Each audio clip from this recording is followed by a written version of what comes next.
Hi, so today we are going to present a presentation about the book Digital Business Models Concepts, Models, and the Alphabets Case Study, more specifically, Chapter 1.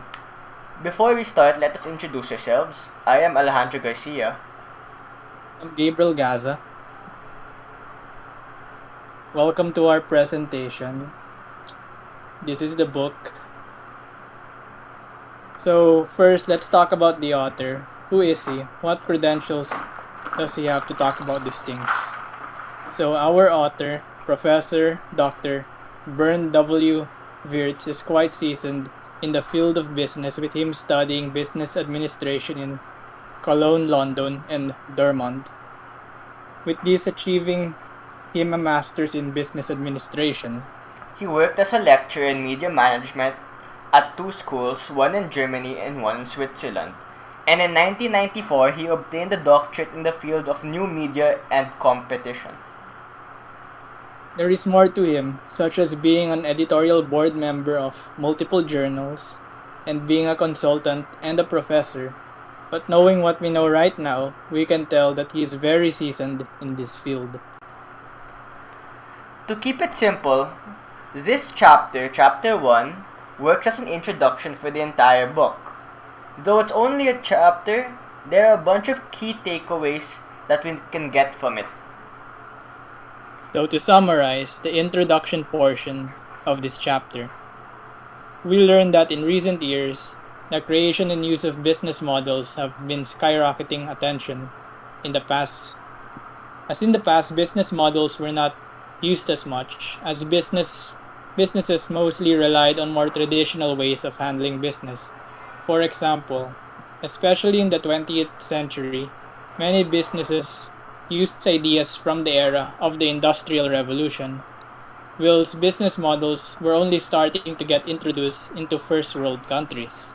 So, after the introduction portion of the chapter, which mostly talks about what questions will be answered in the book, what the book will provide the reader, and what each chapter tackles, Additionally, this portion also talks about how digitalization in the current century has changed the still new idea of business models. However, this portion does not go too into detail about it, of course, since it's just the introduction.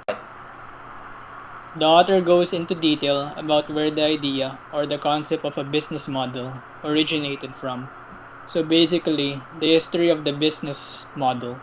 the author noted that the term business model predates that association of its rise from the 1998 to 2001. He stated that in 2005, Osterwald et al. Found the first use of the term was in an article by Bellman et al. In 1957. The first use of the term in the title and abstract was found in an article by Jones in 1960, and there are other examples from 1965 to 66. Though they are mentioned in this era, the actual concept of business model originated in the mid 1970s. This term showed up a lot in information technology and system management journals and articles at that time. It was not until the 1990s, however, that the term business model really gained popularity, and they really only came up in these articles and journals as mentioned. With the growth and interest of information technologies and systems between 1990 and 1995, subsequently the interest in business models had grown as well, presumably due to the fact that businesses want to make the most out of this newfound medium, and business models act as somewhat of a key for this. The companies in this time frame had seen the potential of e-commerce and they wanted to jump on that as soon as possible, thus the birth of the new economy. This figure shown here shows the usage of the term business model between 1995 and 2015 as provided by the author. The next figure shown here shows the frequency of the use of this term, but in peer-reviewed and non-peer-reviewed journals over the past 50 years. The last figure shows an overview of the most important developments of the term business model in regards to the context of the term's usage. Again, it is provided by the author. Due to the complex usage of the term and the rising usage of it as well, different authors and experts have attempted to find and create a definition of the term business model. However, as there are a lot of complexities that accompany this term, there is no generally accepted definition of this term. So to gain more understanding of the concept of business models, we must also know about the plethora of definitions. As mentioned previously, business models have a lot of different complexities and approaches as a concept. As the author states it, they are all very context specific, given that this term has been used in different contexts. To remedy this and to find a definition for the term business model, the author gave two different perspectives on how we must look at the different definitions of business models. The first perspective is that, as stated by Wirtz, the author, a simplified point of view can be adopted by deriving the business model definitions from the partial definitions of the two terminologies, business and model. The author also gives downsides to this perspective, as using it leads to general concepts that do little to grasp the specificity of the term business model. The last perspective, again as stated by Wirtz, is there is an integrated business model definition that includes the pure intersectional perspective of the simplified view along with the various research streams. This perspective is essentially combining the different schools of thought and numerous specificities of the term in order to get the definition for the term business model. The author's goal for this portion of the chapter is to get a comprehensive definition of the term business model. In order to do so, the author gave a list of popularity used definitions for the term business model, as he wants to give a comprehensive picture of the definitional approaches, as stated by the author, Wirtz. To state all of these definitions will take a very long time, so in place of this, we will be giving out our personal favorites of these definitions and say why they are our favorites. Before we get into Wirtz's definition, also here are the definitions that the author gave for reference. This is the first part. The second part. And the last part. Okay, so out of all these, my personal favorite is by Afua and Tucci in 2003, wherein they say, a business model is a framework for making money. It is the set of activities which a firm performs, how it performs them, and when it performs them so as to offer its customers benefits they want to earn a profit. I like this one out of the rest because it's very straight to the point. It makes an emphasis on making money, which is truly the underlying and base goal for all businesses. It doesn't beat around the bush, it is short and precise. However, this definition is a little broad, as it would be difficult to apply this definition to certain aspects such as the IT sector of business. As we know from the book Adventures of a CIO, the IT sector for business works more like a support role instead of the main money maker for the business. My favorite definition is by Afua, 2004. A business model is the set of which activities a firm performs, how it performs them, and when it performs them, as it uses its resources to perform activities, given its industry to create superior customer value, low cost or differentiated products, and put itself in a position to appropriate the value. I simply like this one out of the rest because it gives me a technical overview of how a firm operates, as said in its definition. It gives me insight on how an organization uses its resources and assets, the type of industry it is, and how it gives an emphasis on achieving superiority. All these definitions, as shown by Wirtz, have differences in how they perceive the term business model. To summarize some of the notable differences that the author points out, these being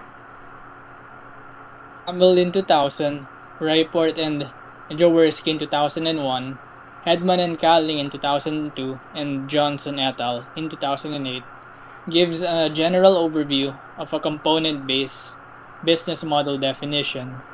Wirtz in 2000, Erickson and Penker in 2000, and Johnson in 2010 describes business models as what the system of production and performance of a company looks like.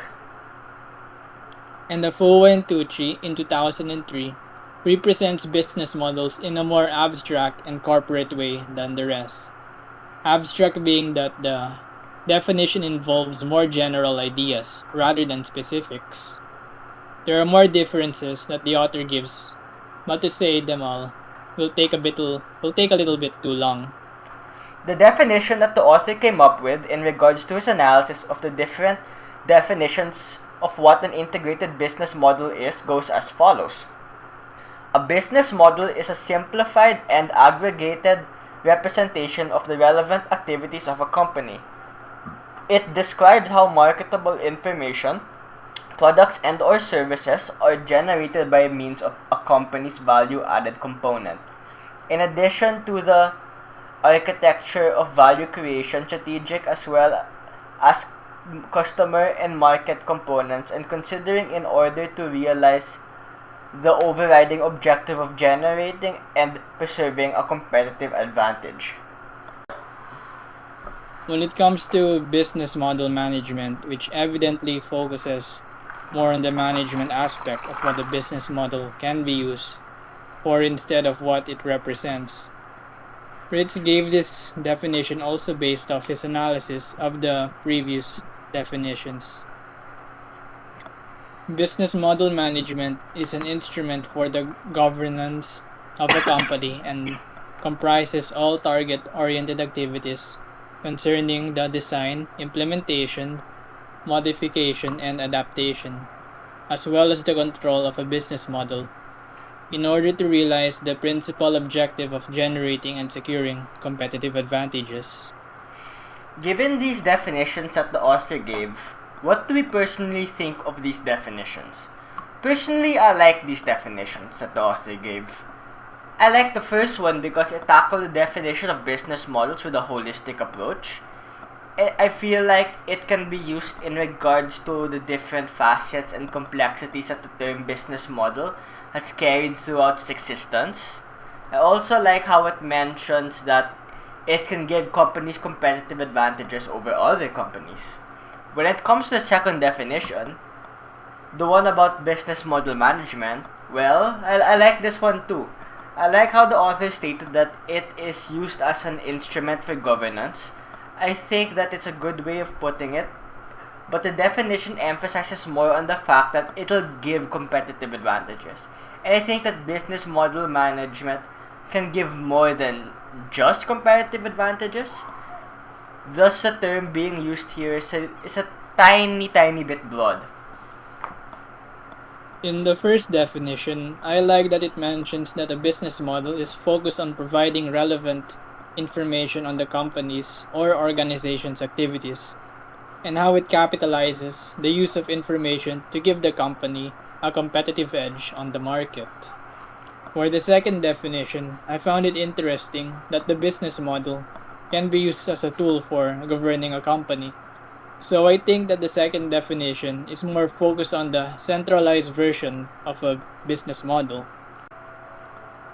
Without saying it, we can already infer that business models are and will be important for business, especially in this present day. Business models have already become an important part of management, and a form of business models always in place in every business, sometimes even unconsciously. A study by IBM in 2008 mentions that 765 CEOs revealed through surveys that the financially successful companies employ the use of business models, twice as much as the companies who are not financially successful. The chapter makes it a point that business models allow managers to focus on certain aspects of the job, thus reducing the amount of decision making, whilst enhancing the quality of it at the same time. I also personally believe that business models can give managers a direction or a path in their work. This will allow managers to have a more systematic routine which employees can pick up on, thus also at the same time allowing them to learn about this routine, which can be very beneficial to them if ever they are promoted to a managerial position. Business models also allow for sustainability. If a business model is successful, it can be repeated, and if it can be repeated, it is sustainable. This sustainability can lead to a better and more constant flow of money for the business, a sustainable competitive advantage over the competitors, as the business model can be learned by whoever in the company and lead to more long-term success in general. In addition to this, business models can also work as a means to distinguish one company from their competitors, as companies can try and analyze each other's business models and improve on their own by revealing and trying to remedy the shortcomings of the competitor's business model. In this era, these companies can also not just analyze the business model, but analyze the new and existing technologies in order to get ahead of the competitors when it comes to the world of IT, which we know is very important part of business systems nowadays. This in turn allows for an ever-changing business culture that promotes innovation and the betterment of the companies and their employees. In conclusion, business models are more relevant than ever and are considered for success by many circles, businesses, and organizations. With the use of business models, these companies can then differentiate themselves from their competitors, which in turn allows them to achieve a plethora of benefits, as in this era, the era of the internet and IT systems, standing out, especially as a business, is such an important consideration. Now that we have a better understanding and grasp of this chapter, there are a couple of key takeaways from this chapter that business models that are implemented in a company or business give that company a competitive advantage in the market. Internet is equal to business activities plus focus to the business models plus digitalization of business processes. Business models help in simplifying the complexities and dynamics of the modern business environment. A business model presents structure to the business, for it is a conceptual tool, an instrument, and it outlines the relevant activities of a company. That business models have ultimately changed how businesses are run and perceived in this era, it gives an emphasis on having a competitive advantage, thus promoting innovation as well. That sustainability in a business is key, however, is hard to achieve due to the ever-changing landscape of global business, and having and creating a business model can allow sustainability to be more achievable. That the term business model is used in a multitude of different ways and can and should be applied to all facets of business and organizations, which in turn may have profound benefits. And lastly, in order to gain understanding of something, it is important for us to look at it from all different perspectives in order to encompass all the different ideas that something implies. Just like how the author of this chapter gained this knowledge from the multiple definitions he found for business models. Thank you, sir, for listening to our presentation. And hopefully see you next year.